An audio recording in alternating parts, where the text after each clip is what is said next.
안녕하세요. 저는 21살, 그리고 17살 두 딸을 키우고 있는 40대 후반의 여성입니다. 글을 써본 게 정말 오래되어서 사연을 보내려 하니 글 쓰는 걱정부터 되더라고요. 그래도 내 주변 내 사람의 일이다 라고 생각하며 너그럽게 봐주시기 바랍니다. 제가 곧 나이도 신이 되고 오래 산 건 아니지만 나름 힘들다고 하는 젊었던 시기도 겪어보며 여기까지 온 사람입니다. 가난한 시골에서 태어나 가난한 집안에서 부모님을 거두려는 장녀의 역할도 오래도록 해봤었고요. 공부의 끈을 놓지 않고 대학에 들어갔지만 다가온 현실에 부딪히며 또 돈을 벌고 고생을 하며 겨우 졸업을 해본 경험도 있습니다. 반에서 1, 2등 한다는 애가 소풍 갈 적에 도시락을 싸가지 못해서 혼자 구석에 숨어있다가 선생님의 도시락을 빌려 먹어본 적도 있었고요. 지금에 와서 생각을 해보면 눈물 몇 방울쯤 우습게 찔끔거릴 정도로 힘들었던 시절이 분명히 있었어요. 그래서였는지 결혼하고 지금에 주어진 저의 삶에는 누구보다 감사해하며 살고 있답니다. 이전만큼 배고픔을 느낄 여유도 없고 또 이전만큼 누군가의 눈치를 보며 숨거나 피해야 하는 처지도 아니니까요. 저희 남편은 전문직에 종사하는 사람입니다. 병원이나 법조 계열은 아니지만 자격증 하나 가지고 사무실 차려서 돈벌이를 제법 잘하고 있는 사업자예요. 이 사람의 친구가 운영 중인 법인 회사에서 제가 잠시 일을 했었는데요. 거기서 오고 가며 만난 남편이랑 눈이 맞아서는 어찌해서 결혼까지 하게 되었습니다. 저에게는 참 대단한 왕자를 만난 꼴이었지만 남편에게는 많이 기울어지는 여자를 만난 꼴이었죠. 그게 정말 찐 사랑이고 했을지라도 주변 사람들 눈에는 많이 답답하고 싫었을 겁니다. 저희 시댁도 마찬가지였고요. 시부모님은 저를 무척 반대하셨어요. 학력도 좋고 직장도 제 능력으로 들어가 일을 하고 있었던 거지만 딱 하나 아무것도 보잘것없는 저희 집안 자체에 대해서 많이 싫어를 하셨답니다. 그러다 보니 저는 결혼을 하며 시댁 눈치를 많이 봐야 했답니다. 남편만 보고 있으면 나를 많이 아껴주고 또 돈 눈치, 사람 눈치 보지 않도록 많이 도와줬지만 시댁 앞에만 서면 저는 한없이 작아졌어요. 분명 나는 더 이상 돈 걱정도 하질 않는데 시댁이라는 단어만 떠올리면 뭔가에 많이 속죄해야 하는 것만큼 답답하고 눈치를 보게 되었답니다. 그건 40대 후반이 되어 내일 모레 50을 바라보고 있는 지금에까지도 변한 게 하나 없었죠. 시댁이랑 저희 집이 거리상 차를 타고 이동하면 겨우 20분 정도가 걸립니다. 제법 가까운 거리였는데 문제는 시어머니의 태도셨죠. 며느리를 싫어는 하지만 자주는 봐야겠고 옆에서 잔소리라도 한마디 더 퍼부으며 기강이라도 잡아야겠다고 생각을 하셨던지 저를 유독 찾으셨어요. 저희 남편 위로 아주버님이랑 형님도 계시거든요. 그런데 형님네한테는 전화 한번 찔끔 하지 않으면서 저한테만큼은 참 자주 매달리다시피 하며 연락을 해오셨답니다. 집으로 오라고 말이죠. 저희 아주버님은 남편이랑 비슷한 계열에서 일을 하다가 지금은 완전히 사업만 하고 계시고요. 형님은 그 일을 거들고 계세요. 결혼하며 들었던 건데 형님네는 저희 집과는 비교도 안 될 만큼 덕망 높고 돈도 많은 부유하고 좋은 환경의 집안이었습니다. 듣기만 해도 시부모님께서 정말 좋아라 하겠구나 라는 걸 지레짐작할 수 있었을 정도였습니다. 그리고 그 예감은 적중했어요. 결혼을 하고 나서 보니 시부모님, 특히 시어머니가 형님 눈치를 그렇게 보더라고요. 제가 시어머니 눈치를 보는 것 마냥 시어머니도 형님 눈치를 보는 겁니다. 그냥 명절에 며느리한테 전화를 한번 하는 것마저도 해도 될까 하는 고민을 몇 번이나 하고요. 형님께 전화를 거는 정도였습니다. 저한테는 그냥 생각나는 대로 밤이든 새벽이든 전화를 해대는 분이 말입니다. 다 같이 모이더라도 당연하다는 듯이 저에게는 심부름을 시키면서 형님께는 단 한 번도 뭘 부탁하신 적이 없었어요. 물 한 잔조차 형님 앞에서는 직접 일어나 떠마시거나 굳이 멀리 있는 저를 불러내 떠오라고 시키시곤 하셨죠. 그렇다 보니 어느새 저희 관계는 참 우스워졌습니다. 갑 중에 갑이 형님이셨고요. 그 아래에 시어머니, 그리고 그 가장 밑바닥에 제가 있었죠. 형님도 저를 부려먹는 시어머니의 태도가 익숙하셨던지 어느새부턴가 저에게까지 심부름을 시켜대며 시모 노릇을 하려고 들었어요. 어느새부턴가 수저 하나 놓는 것도 저한테 하라고 시켜대더라고요. 시어머니는 그걸 보며 또 가만히 계시다 잔소리로 더 거들었습니다. 제가 그 사이에 딸들도 둘을 낳았는데 아이들이 어릴 땐 몰랐습니다. 그런데 아이들이 커서 말귀를 알아듣기 시작하고 나니 서서히 걱정되더라고요. 내 아이들이 할머니 집에 왔을 때 이런 꼴을 보고서 나를 어떻게 생각할까라는 걸 말이죠. 그리고 아니나 다를까 이런 걱정들은 모두 현실이 되어서 이제는 아이들이 할머니 집에 가는 걸 죽기보다 싫어한답니다. 가면 엄마 혼자 종년마냥 일을 하고 또 나이대가 비슷한 형님의 시중까지 받들며 힘들어하는 꼴을 봐야만 했으니까요. 남편 하나만 보고 살면 정말 저는 복받은 사람이었어요. 전보다 훨 좋은 환경에서 잘 살고 있는 게 분명한데 시댁하고 얽히기만 하면 저는 언제나 현실 파악을 하곤 했죠. 난 그냥 태생이 못나게 태어난 사람이라서 눈치 보는 팔자를 절대로 고치지 못하는가 보구나 라는 걸 말입니다. 그런 저를 보고서 안쓰럽지도 않은지 시어머니랑 형님은 갈수록 저를 대하는 태도가 기고만장해졌어요. 특히 형님은 저랑 동갑내기 딸자식을 키우면서도 단 한 번은 서로 공감하거나 위로해 주지도 않고 또 덕담이나 대화 자체를 진득히 주고받아 보려 하지도 않으시더라고요. 오히려 뜬금없게도 제가 좋은 대학을 나왔다는 것을 문제 삼으며 몇 번이고 제 자존심에 스크래치를 내셨답니다. 그 좋은 대학을 나와서도 결국 결혼해서 집에 붙어있지 않냐며 시어머니랑 이 말을 농담이라 뱉어내며 깔깔거리고 웃으신 적도 있었고요. 저희 아이가 학교에서 내내 전교 1, 2등을 놓치지 않으며 좋은 성적을 받아올 때에도 저희 남편이 자랑하는 말에는 침묵을 하고 계시다가도 제가 기분 좋다며 따라 웃으면 그래도 동서머리가 영 돌대가리는 아니었나 보네 라는 막말을 퍼부으며 가소롭단 듯 웃어보기도 했어요. 남편이 놀라 돌대가리가 뭐냐고 되물으며 형님은 우리 도련님 또 사랑꾼 되셨네. 농담이에요, 농담. 라면서 웃으며 또 서둘러 자리를 떠버리셨죠. 저한테 똥을 투척하시고는 그냥 그 길로 사과 하나 제대로 안 하고 도망을 가버리신 겁니다. 이런 식으로 비아냥대며 기분을 망치고 자리를 혼자 떠버린 경우가 더러 있었어요. 늘 얼굴이 울그락불그락 시댁만 가면 저의 자존심은 여기저기 난도질을 당해 너덜너덜해지곤 했답니다. 그걸 위로하는 건 저희 남편이랑 얘들이었지만 사실 좀 속상하기도 했어요. 남편은 왜 시댁에서 한마디도 제대로 못하는가 싶어 답답하기도 했거든요. 시댁에서 받을 재산이라도 생각을 해서 가만히 얌전을 떠는 건가 싶기도 했고 나를 정말 소중한 사람으로 생각해 주질 않는가 보구나 싶기도 해서 저 혼자 실망을 했습니다. 누구도 알지 못하게 혼자 소가리를 하며 사는 일이 많아졌고 그렇다 보니 더 이상 돈 걱정을 하지 않지만 마음고생은 한결같이 해오고 살았어요. 그러다 저희 큰아이가 작년에 수능을 칠 나이가 되었고요. 저희 아이는 재수를 하게 되었습니다. 워낙 공부를 잘하던 아이였는데 수능을 망친 바람에 더 좋은 대학으로 진학을 하기 위해 스스로 내린 결정이었어요. 저희 부부는 무조건 아이를 응원하기로 했고 그래서 지금 열심히 뒷바라지를 하는 중이었고요. 하지만 이것마저도 시댁에서는 특히 형님은 눈의 가시로 취급을 하셨어요. 그냥 뭐가 다 마음에 들지 않으셨던 거죠. 형님의 아이도 저희 아이랑 동갑이고 같이 수능을 쳤는데 이번에 대학을 갔거든요. 서울 안에 있는 하위권 대학에 말이죠. 형님이 저를 싫어하는 걸 아니까 형님 아이가 수능을 칠 때에도 그리고 대학에 붙었다는 소식을 들었을 때에도 저는 무조건 격려하고 칭찬하고 또 안부를 여쭙는 전화만 날렸습니다.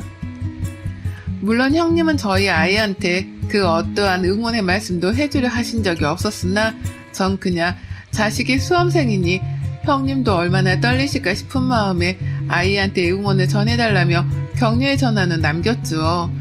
초콜릿이나 수능역 선물도 직접 사다가 보내줬고요. 그렇게 진 수능이었고 형님 딸아이는 대학에 합격을 했는데요.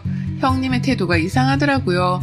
저희 아이가 재수를 하는 것이 꼭 저를 닮아 모지리같이 구는 행동이라며 이해할 수 없단 반응을 보이신 겁니다. 자식의 부모인 저희 부부가 괜찮다며 가만히 있는 와중에 뜬금없이 형님이 말이죠. 더 좋은 대학을 가려는 것 자체가 욕심이고 또 재수를 하게 한 제가 생각이 짧았다며 그 말을 시댁에서 시어머니를 앞에 두고서는 한참이나 중얼중얼 거리시더라고요.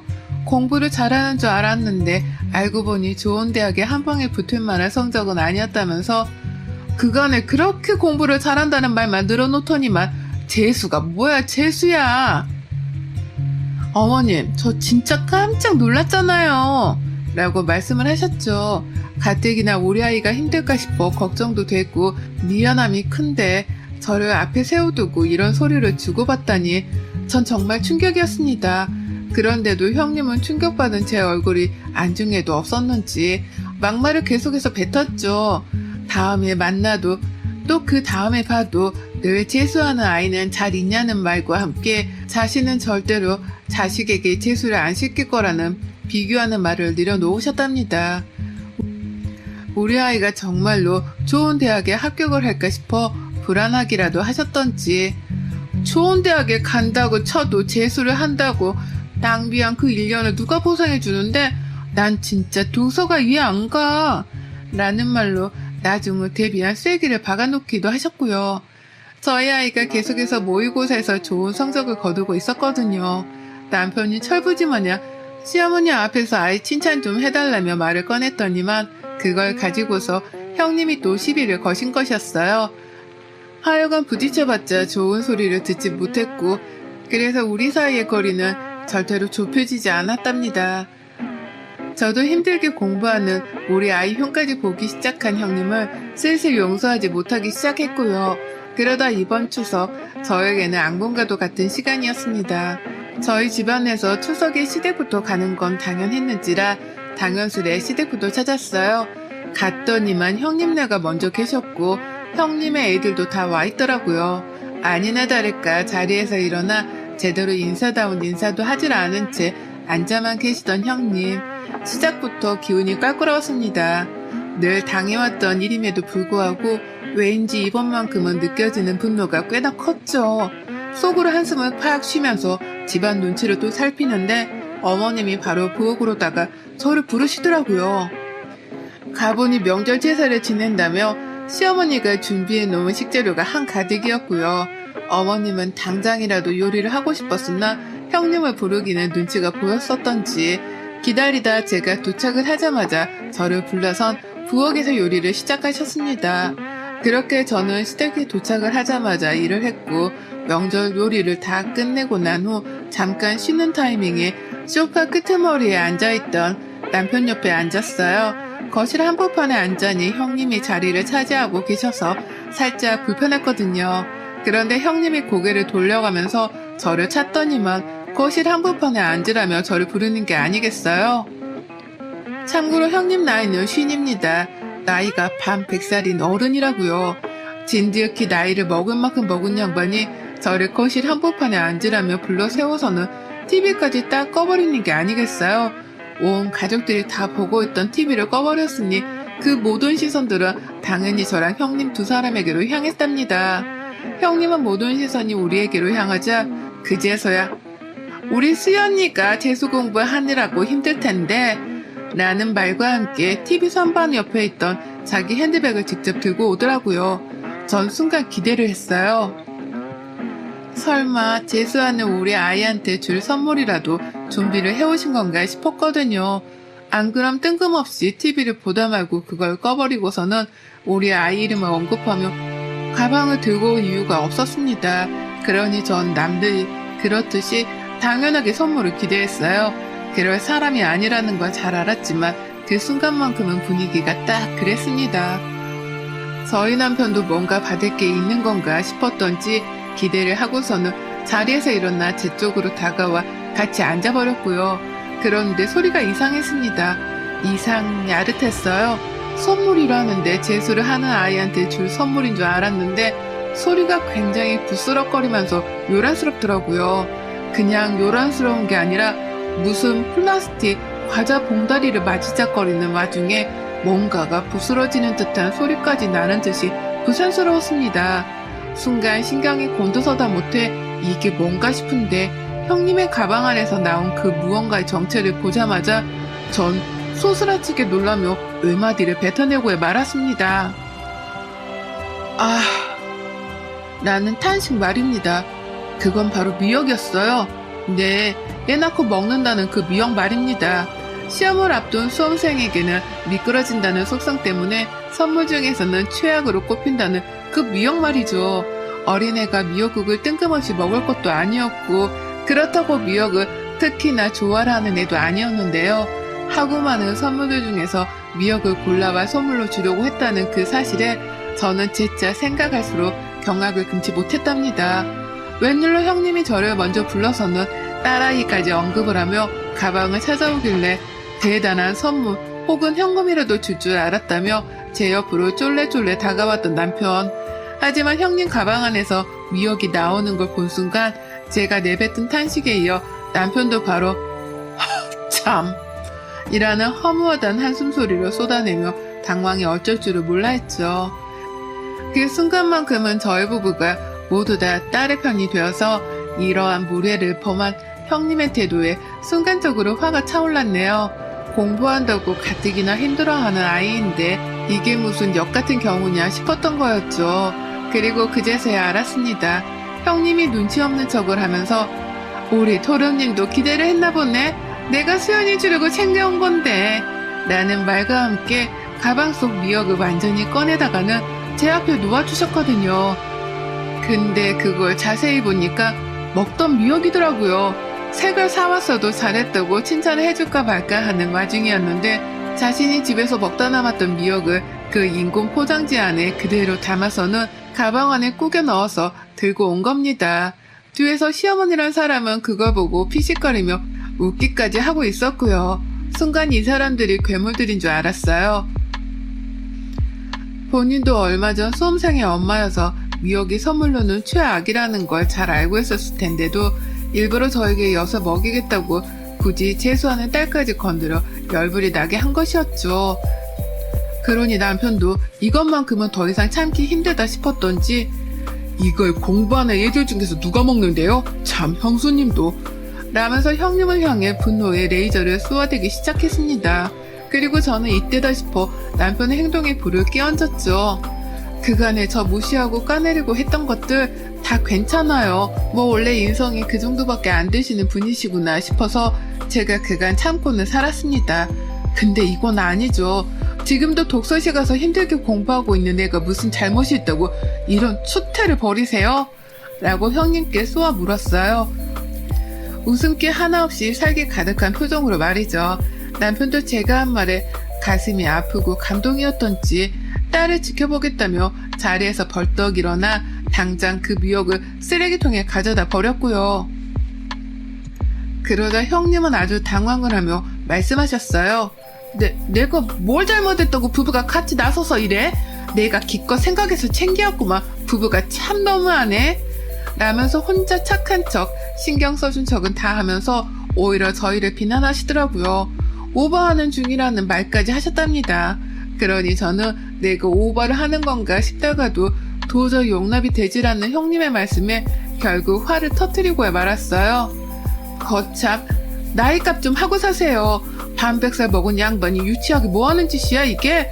정말 수준 낮아서 더는 같이 상종을 못 해주겠네. 라는 말과 함께 자리에서 벌떡 일어나 버렸습니다. 그리고는 남편이 쓰레기통에 가져다 버렸던 그 미역을 다시 꺼내 가져와서는 거실 한복판에서 난리를 쳤죠. 미역을 손으로 부시고 쪼개고 바닥에 떨어뜨려 발로 밟아가면서 시댁 그 개판으로 만들어 버렸답니다. 난리부르스로 떨었어요. 형님께는 사과란 말도 안 했어요. 어차피 그 성격에 사과 따위는 없다는 걸 제가 누구보다 잘 알았거든요. 기대하는 게 없었기 때문에 사과는 바라지도 않았고요. 전 단지 제가 지금 너무 화가 나다 못해 감정을 다스릴 수가 없으니 내가 미치면 얼마나 미치는지에 대해서 보여줘야겠다는 생각뿐이었습니다. 그래서 멀쩡한 미역을 갖다가 형님이 보시는 앞에서 미역을 부셔다가 버려댔죠. 정말 한순간에 시댁은 시커먼 것들이 사방팔방에 뿌려져서 난리였어요. 딴 게 아니라 이게 바로 개판이구나 싶었습니다. 남편은 흥분한 저를 말려야겠다 싶으면서도 속이 시원하긴 했던지 슬그머니 바닥에 떨어진 미역을 발로 차버리더라고요. 그건 정말로 제 남편이 미역을 갖다 버린 것에 이어서 할 수 있는 최선의 방법이었기에 전 흐뭇해하면서 내버려뒀어요. 그리고 그난리가 난 시댁을 뒤로한 채 제사상이고 뭐고 아무것도 도울 생각을 안 한 채 집에 가고자 남편을 불렀습니다. 갈 준비를 하라고 말이죠. 시어머니는 그제서야 앞에 나서서 어딜 가냐며 절 붙잡으려 하셨어요. 제가 가버리면 집안에서 제사를 도울 며느리가 없었기 때문에 혼자 그 개고생을 다 하셔야 했거든요. 그게 겁이 났던지 제가 가면 안 된다는 걸 아시고는 어떻게든 붙잡으려 하셨는데요. 전 그런 어머님을 뿌리치고선 급기야 다시는 시댁에 찾아오질 않을 테니 알아서 늘 침묵 다지며 잘 지내라는 말을 통보해 버렸답니다.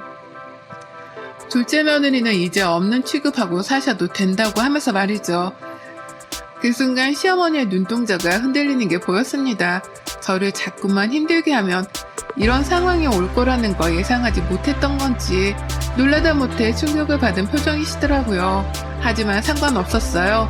아무 미련 따위도 남지 않은 시댁이었습니다. 저런 통보를 하자마자 뒤도 돌아보지 않고서 집을 나와버렸어요.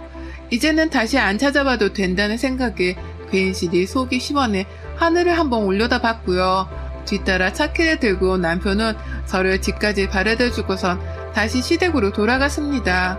제사를 지내긴 지내야 하는데 와이프한테 같이 있어달란 말은 차마 못하겠었다고 하더라고요. 그래서 집으로 바래다 주기로 했다고 말이죠. 또 그와 동시에 남편은 말했습니다. 잘했어. 오늘 정말 잘했어. 그난리를 피웠으니 다신 형수님도 말을 함부로 못하실 거야. 당신은 그냥 오늘 당신이 한 말만 잘 지켜. 절연하고 다신 우리 집이랑 얽히지 마. 라고요. 제가 절연하겠다고 한 것에 동의를 해준 거예요. 그러니 명절이어도 자기 혼자 시댁에 갈 거니까 저는 절대로 다신 참석하지 않아도 된다는 말도 해준 것이었습니다. 천군만마를 얻은 기분이었어요. 기분이 째져라 좋았답니다. 그 말을 듣자마자 핸드폰도 바꾸기로 결심했고 다시는 정말 다신 죽을 때까지 시댁의 시작 것들은 그 누구하고도 얼굴 보고 살지 않기로 하늘에 맹세했답니다. 그리고 저는 결혼하고 처음으로 명절에 2달을 뽑고 누워보고 배달 음식이라는 걸 시켜 먹으며 그 어느 때보다 행복하고 여유로운 명절을 보냈답니다. 내 딸들이랑 둘도 없이 좋은 시간을 보내서 후회도 없고 미련도 없네요. 그리고 전 앞으로도 다가올 모든 명절들을 이렇게 휴가로 여기며 살 겁니다. 형님의 재수 옴붙은 행동 덕분에 결국 절연 선언을 하고 자유를 찾았네요. 여러분의 생각은 댓글로 남겨주세요. 오늘도 시청해주셔서 정말 감사합니다.